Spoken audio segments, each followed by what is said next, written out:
It is week 2 of Big Pick Energy, and we have a whole new slate of games for week 2. We're going to give you our favorite, our underdog, our over, and our under of the week. But before we do that, let's go around and recap a wild NFL week 1.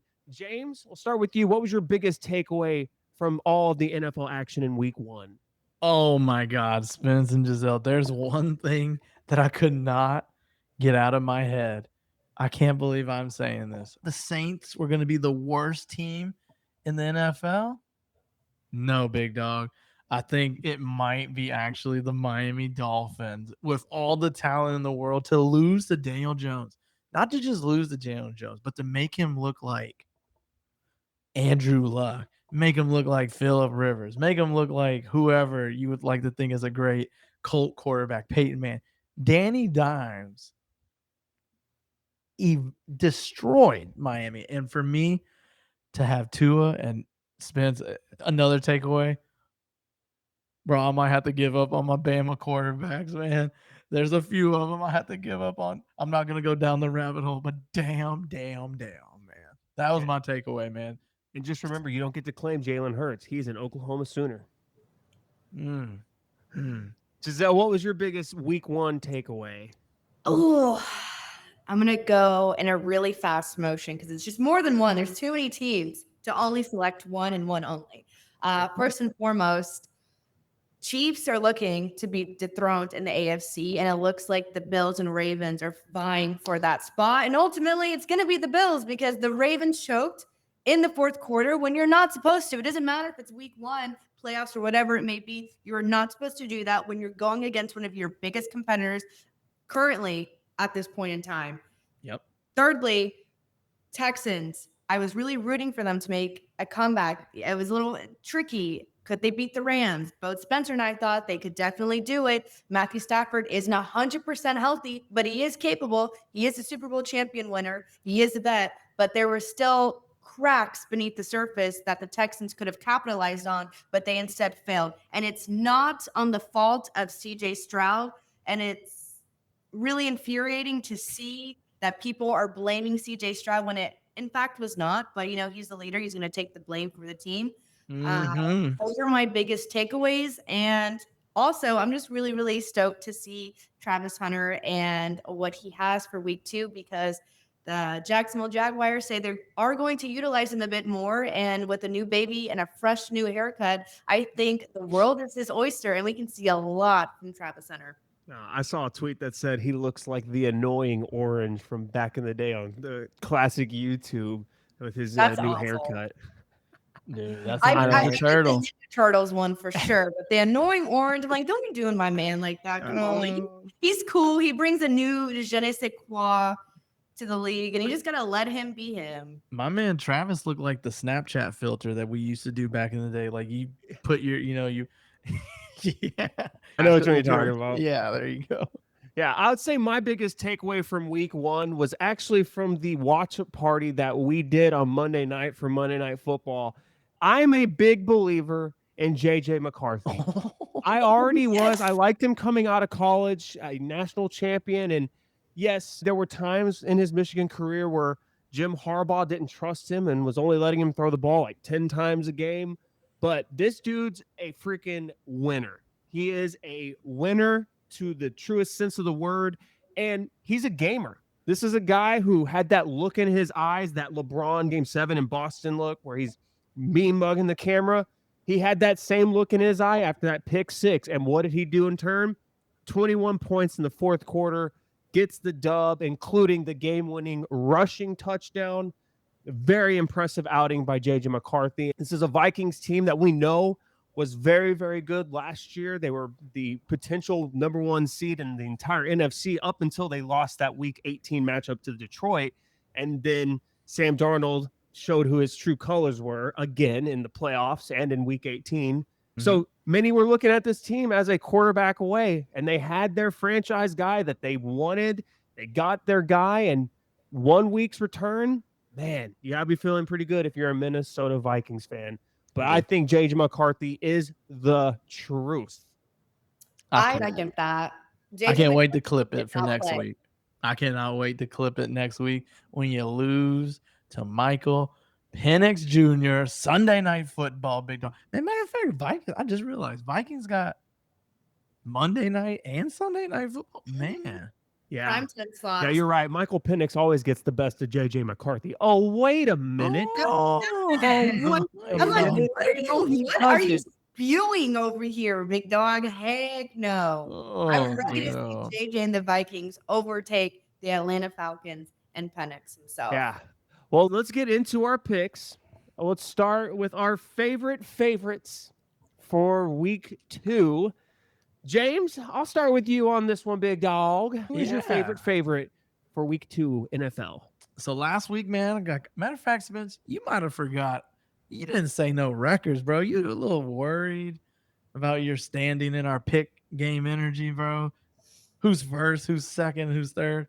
I've never seen someone victory lap a 2-2 record harder than James has this week. Hey, because guess what? It's insane to me. Not a losing week. All right. In all honesty, last week, my favorite was I breathtakingly got lucky with the Tampa Bay Bucks -2.5 against the Falcons. Shout out Young Wei Koo. Yeah, Young Wei Koo, man. Thank you.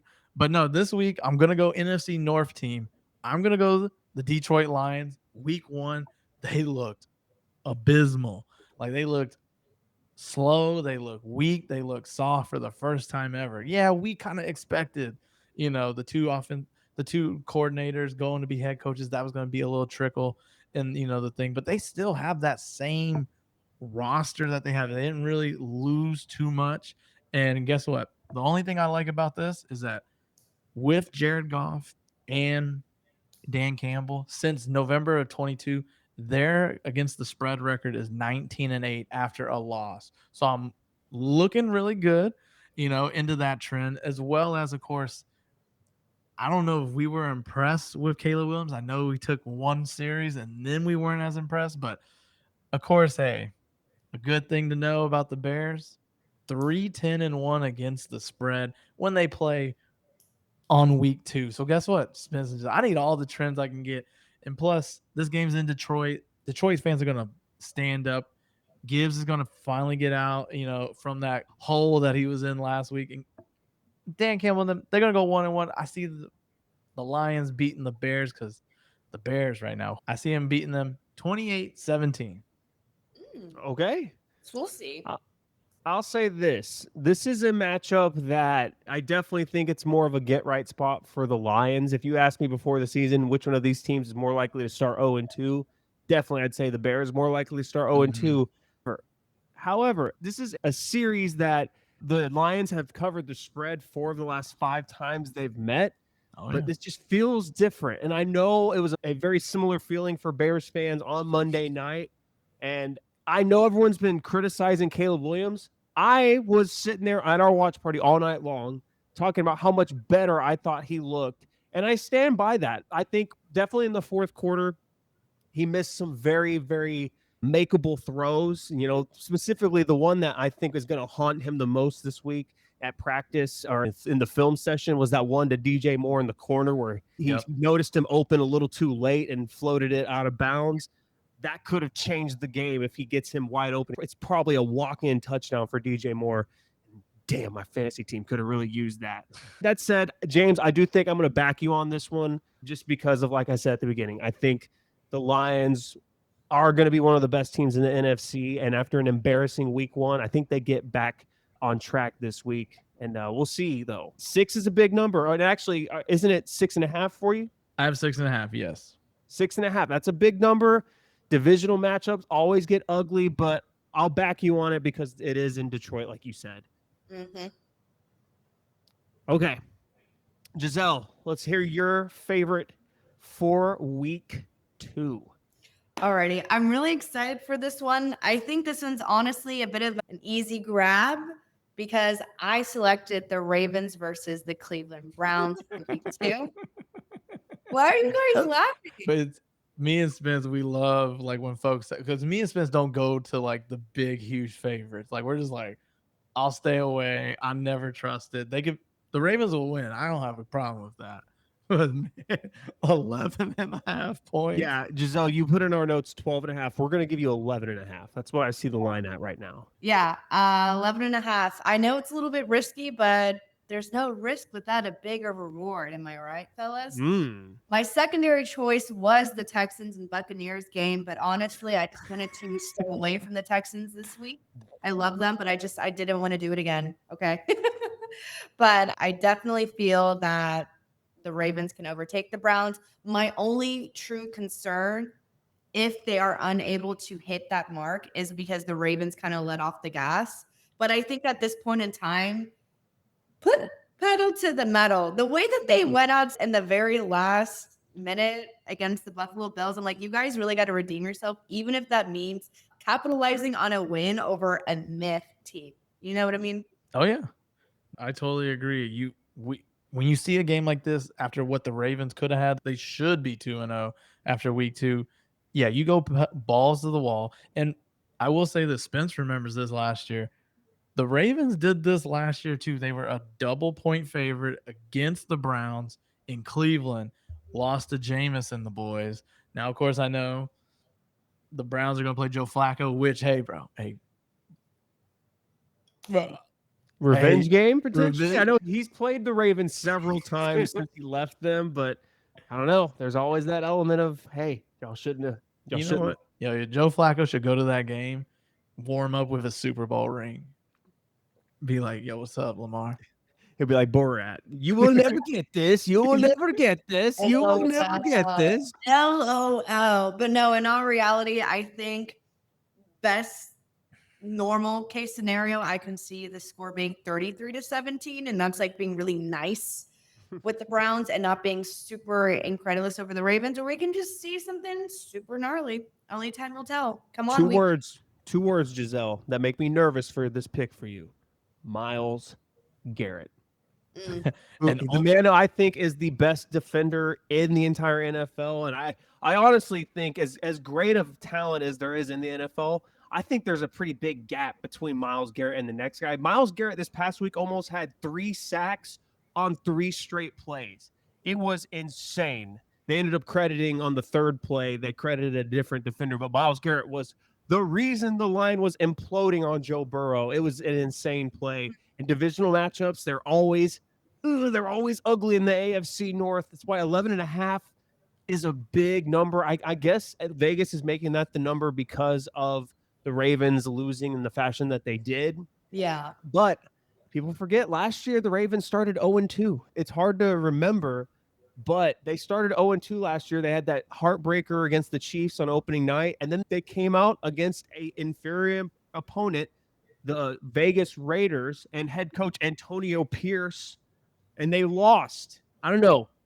This one makes me a little nervous for you, Giselle, but yeah, for Be me nervous. as well. Not. okay. Yeah, for Y'all can me be as nervous. well. I'm not nervous. The only thing I don't have the stats on me right now. When both teams are 0-1, the team that's favored to cover is the underdog. So I can't remember. I don't remember the stat. I don't have it on my right now, but I stay away from the in-house division big points. I stay away. But guess what, Giselle? Guess what? That's why you have bigger nuts than me and Spence. It's fine.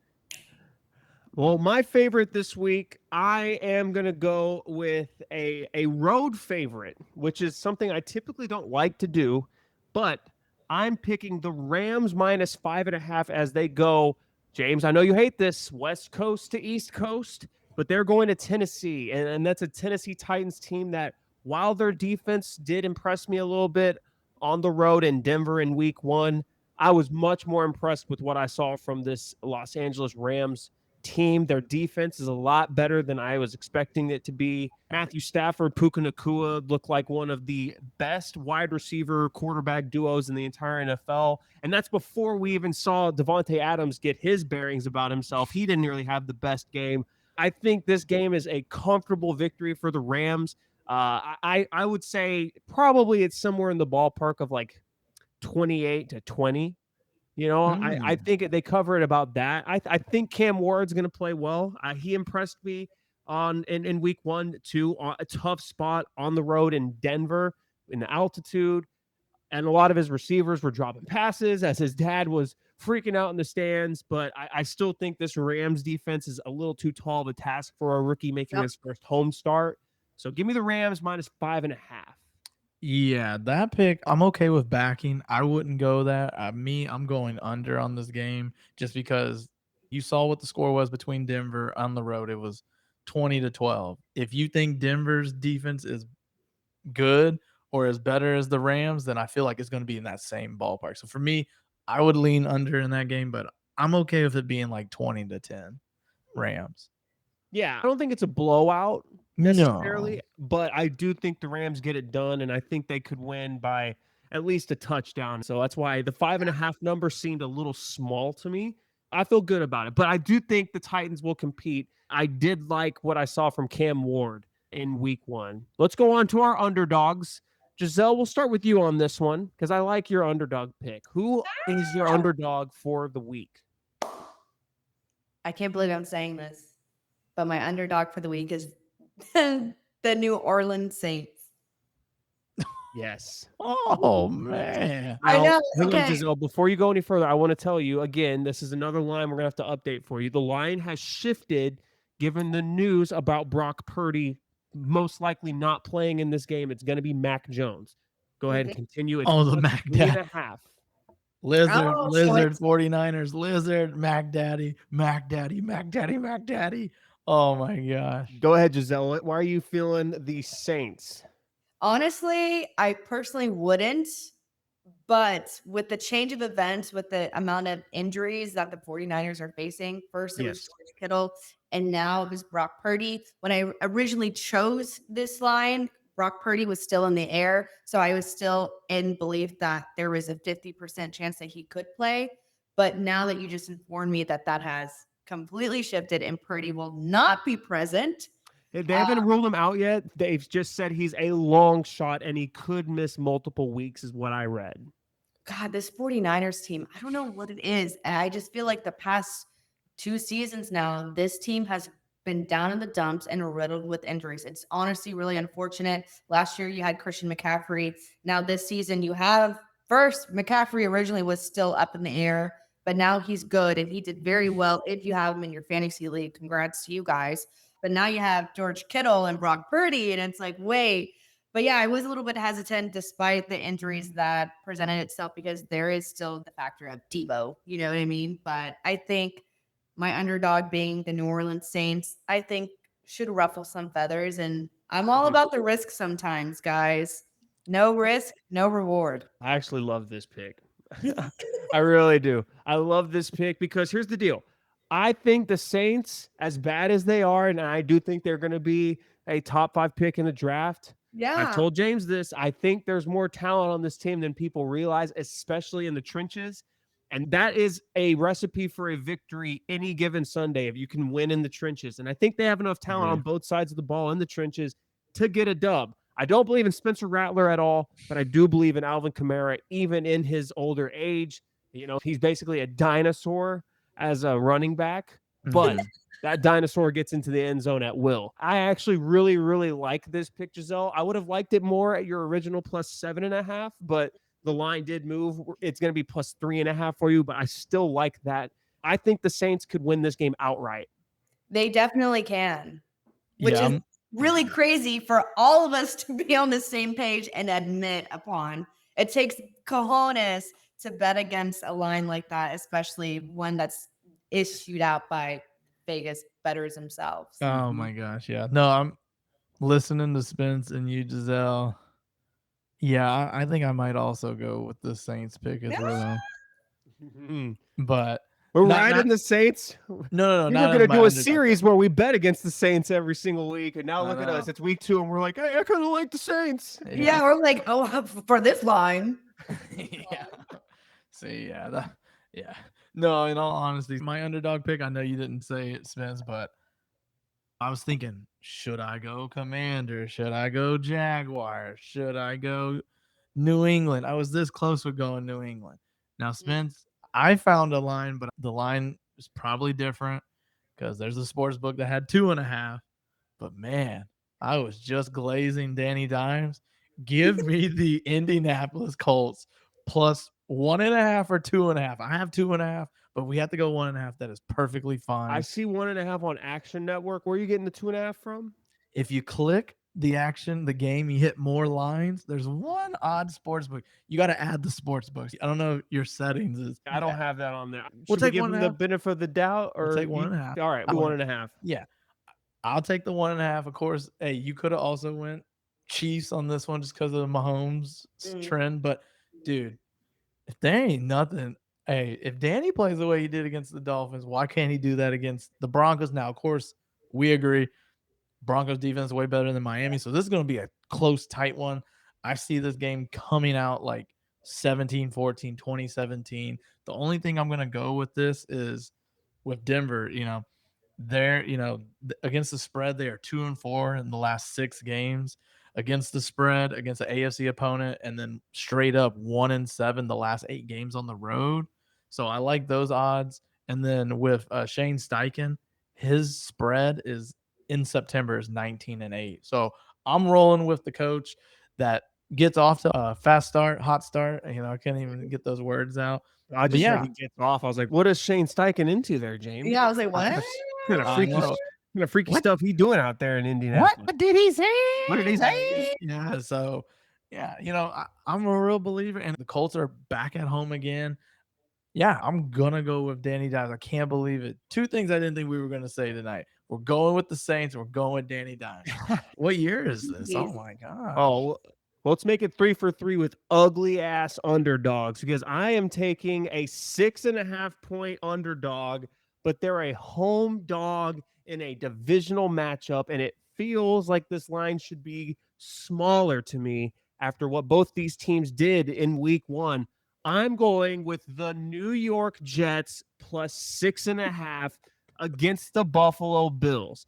Everyone was glazing the Bills after an amazing week 1 performance in which they pulled an all-time comeback in NFL history, like in the regular season where they were down 15 points with 4 minutes left, and they come back and they win the game 41-40, a scoregami, by the way. That is a sensational performance from Josh Allen and company. But let's not forget, there were 3 quarters and about 10 minutes of the fourth before that where they played like absolute garbage. And I'm not going to forget that. Meanwhile, on the Jets side of things, they are at home and they are coming off a performance against the Pittsburgh Steelers. They lost in heartbreaking fashion. Honestly, I watched a lot of that game. There were definitely opportunities for them to have won that game, and just a few things didn't bounce their way. I'm not saying the Jets win this game outright, but I do think the Jets are going to make this a close game, and plus 6.5 at a home in a divisional matchup. I feel like this is easy money. So I'm going with Justin Fields. Breece Hall looked amazing. So give me the Jets plus 6.5. Wow. Dude, I actually do like the pick. I think this is way too many points for a Jets team that looked 10 times better. And of course, Spence, as weird as we know it, for some odd reason, the Jets find a way to cover against the Bills in MetLife. Whatever happens too. Yep. Whatever happens at Orchard Park is Orchard Park. But for some odd reason, MetLife, and hey, it might be that ACL, Achilles tearing turf they play on that everyone's spooked out. But yeah, man, I'm with you. I like this Jets pick. I like what Justin Fields did. Of course, we just want the Jets defense to play like the Jets defense can. And hey, man, they might just win, Spence. You think they win outright? Man, I'm just calling they cover 6.5. I would say if I had to give a score prediction for this game, I think the Bills, I like the over in this game because I like what both offenses can do. I would give this game like 30-27. The Bills win it on another Matt Prater field goal. Oh my gosh, that'd be something. I will say this with the Bills though, road teams plus 7 or favorites or more 13-22 against the spread since 2018. So I like where you're aligning your pick. So yeah, I like this Jets team. And even Breece, the running game actually looked so efficient against the Steelers. It was great to watch because they showed the stats. One of the worst teams in the league last year. Yeah. All right, let's move on to our overs and our unders. Let's start with the overs. James, who is your over for week 2? I'm not going to lie to you. I am gonna pick a game that I'm not gonna watch because it starts at 10 p.m. on Monday Night Football. Give me the over 46.5 Chargers and Raiders. Look, Spence, goddamn, I can't believe I gotta say this. Justin Herbert, man, looked really damn good. And man, if Quentin Johnson catches 2 touchdowns, son of gosh. Man, Sorry, go on. Sorry. My beard is in jeopardy after 1 week. But no, I think overall, hey, of course, one of the craziest stats that I know who's really efficient is Geno Smith in a dome. For some odd reason, I forget the video I sent y'all on TikTok, and it was like when Geno's a freaking when he's in a dome, he's Peyton Manning-esque. He just plays so much better in the dome. Good. I mean, heck, I wouldn't want to play in Foxborough, week 1. Heck, I wouldn't want to play in Seattle the last 2 years. So I like this being a real shootout. Justin Herbert and the offense looked really great against the Chiefs, who I think have a better defense than the Raiders. That's just my opinion. And for them to score X amount of points, I see this game going. And of course, it's at that 46.5. It's that middle number that I'm like, oh, don't go to 24-20. But I see this game going kind of similar to the last week Monday night game where it's 27-24 with the over. Okay. I like it. I'm always going to advocate for any primetime game for the over. I will always cheer for that. I'm with you, James. I like it. I'm a Justin Herbert guy. And I want to say this about the Raiders. I don't know how much of that game y'all watched on Sunday. I caught a good amount of the first half. And I saw bits and pieces of the fourth quarter on Red Zone. Geno Smith, acting different this year in a way that I really like. And maybe it's just because I wasn't watching a whole lot of Seahawks games the last few years. But that man comes clutch. He just seems like he's got a different kind of swagger about himself now that he's in Las Vegas. It must be the brothels. Maybe, but I just think about the image of him in the preseason flicking the people off in the stands. It's like, and he was like moving around on Sunday after they scored with a little bit more swagger about him. He's like more fiery than I'm used to seeing Geno Smith. I mean, we know he's got the classic bar of they wrote me off, but I ain't right back. Mic drop. What a bar. But I don't know. Geno Smith in Vegas, I'm a fan of through 1 week. So I love the over of 46.5 here.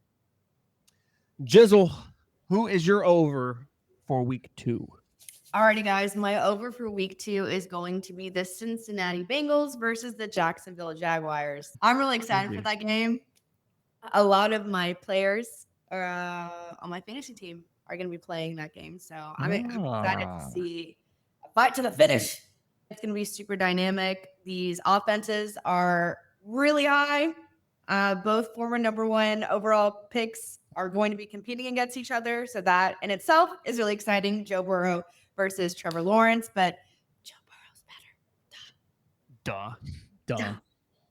I mean, a long shot. By a long shot. I mean, did I name my fantasy team? Can I borrow $5? I think I did. So you needed like $50 to beat me. No offense, big dog, but dude, that was such a terrible week.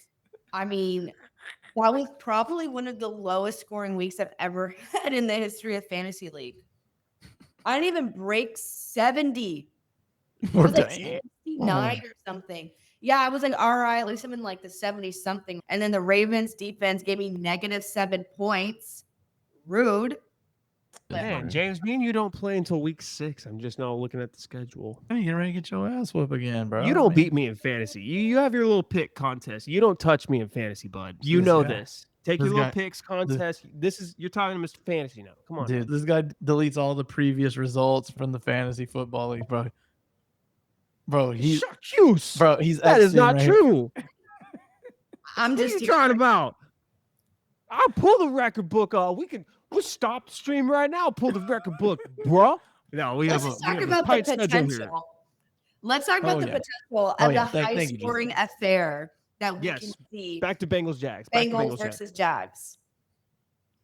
No, I just want to see the Bengals beat the Jags. Like, I want to see Travis Hunter pop off and score me a lot of points, but I also want to see the Bengals trample them. Jaguars, division rival for me, AFC South, Texans. So I'm What do you sorry, think? Giselle. I don't know if I can say trample with what I saw what the Jags did the other day. If Travis Etienne is pulling off what he did, man, like this is I want this to be the over game of the week. Like you get way too many weapons out, you get way too many people. Yep. Oh man. I will say this. I hope Travis Hunter, does a little bit more on the offensive side. But Travis Etienne, Trevor Lawrence, freaking Joe Burrow, Jamar Chase, T. Higgins, Chase It's gonna Brown, be gnarly. I'm excited. I'm Brian Thomas really, really Jr. excited for this matchup. Yeah. This I will say I'll go the over on this game as well, just because yeah, Oh, he's winning 2 picks this week, Jimmy. What?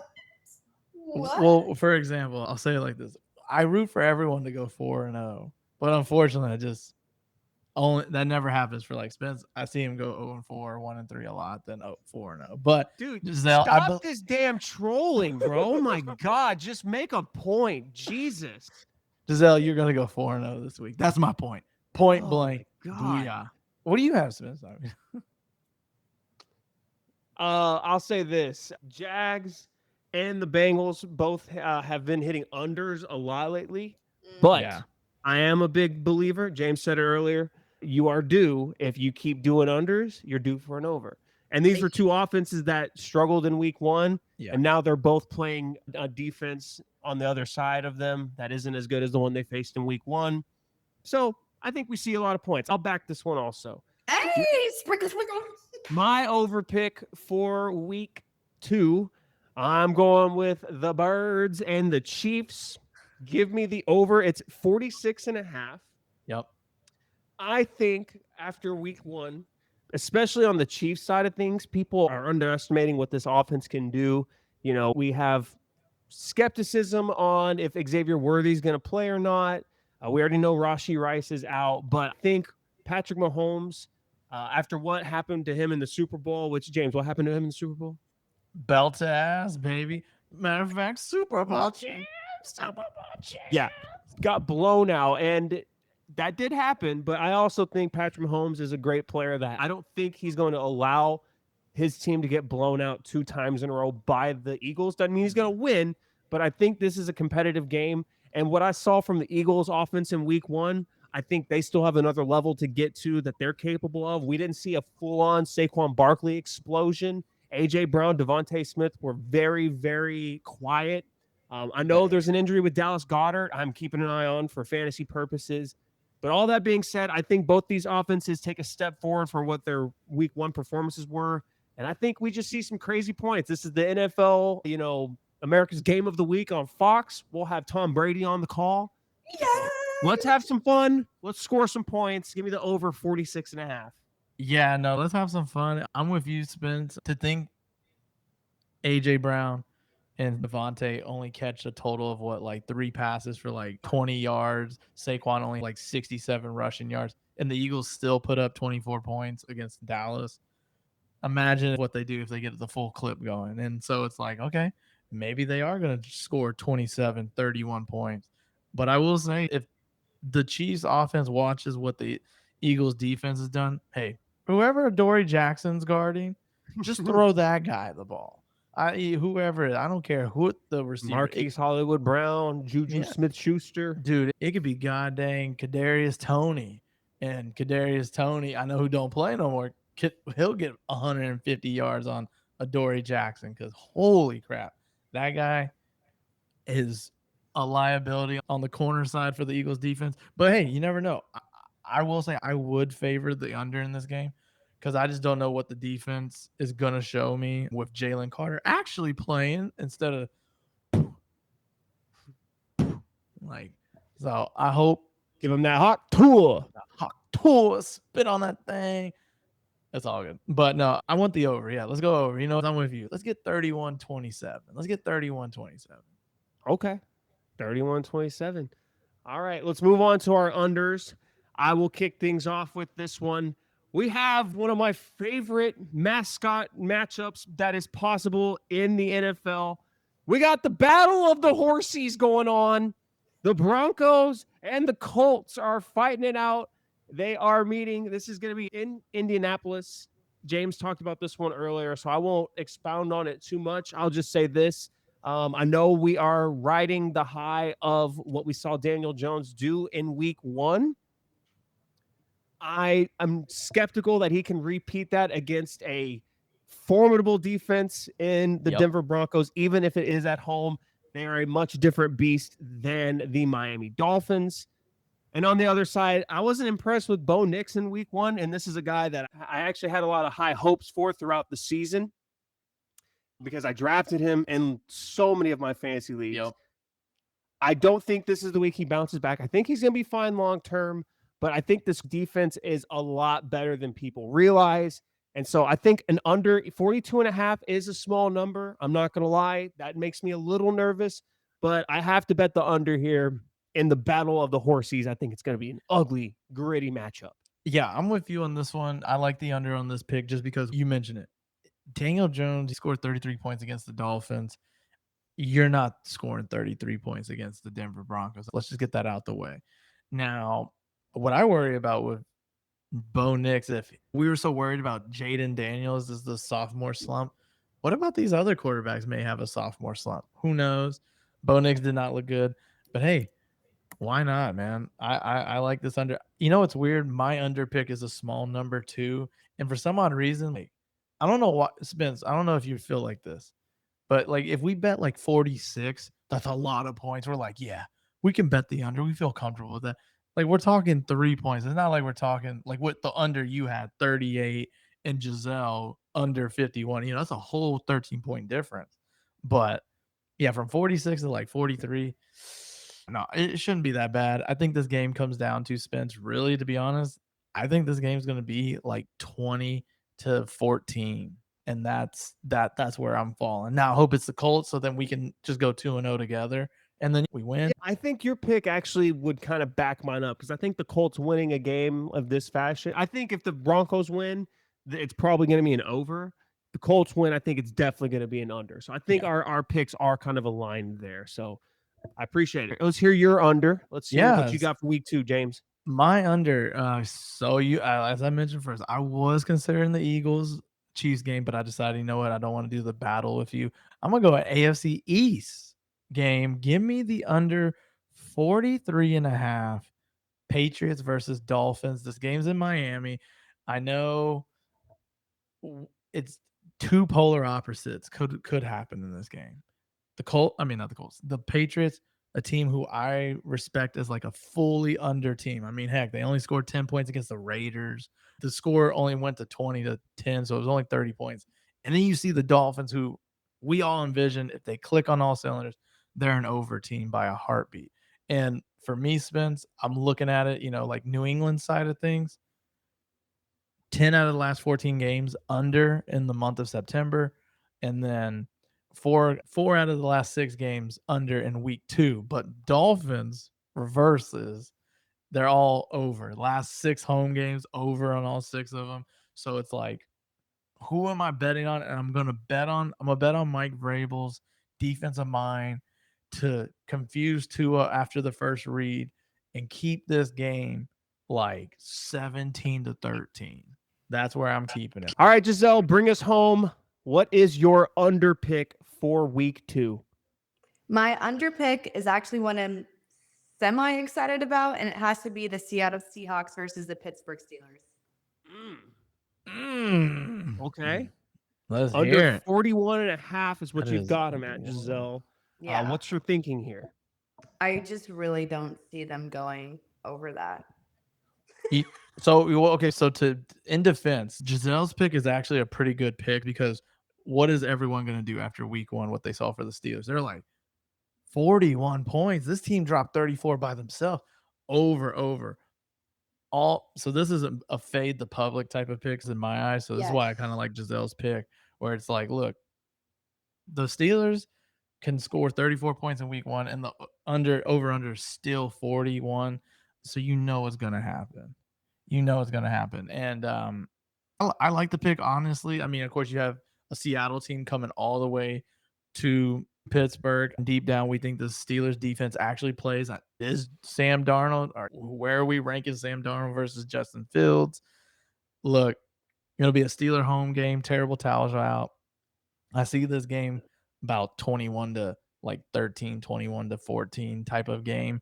But yeah, I'm with you, Giselle. This is a fade to public because Spence, we did this last year, and I know Giselle, you weren't here last year for this. What the Saints did week 1 against the Panthers, and we were like, and then I think it was like week 2 against the Cowboys. They averaged like 40 points a game. Me That and was the Spence were Derek Carr like, gyrate. Mhm. they played the Eagles, and me and Spence were like, over. Because what have we seen? 40 plus points, and then the game ended up being like 12 to 10. That was a Yeah. horrible game. Such a whole Such a bad game. The one like Saquon Barkley, his final play to ice it accounted for like 30 or 40% of the total yards gained in that game. It was something Yeah. crazy like It that. was super low. I remember them being like, what the heck was that? So this is where I'm at with Giselle. So that's why I kind of agree with this pick. I just don't see them scoring above 35 points at all. Well, So let's you hope you'd not. bet in Let's the hope alt not. line then. You bet in the alt line. Okay. I see you, Giselle. Okay. Well, y'all let us know in the comments whose picks you like the best, which picks did we miss, and what are y'all's picks for NFL Week 2. Let us know down below, and we will see y'all again for Big Pick Energy Week 3, same time next Thursday. Y'all take it easy. I'm going to be number 1 after next week. Oh, sure.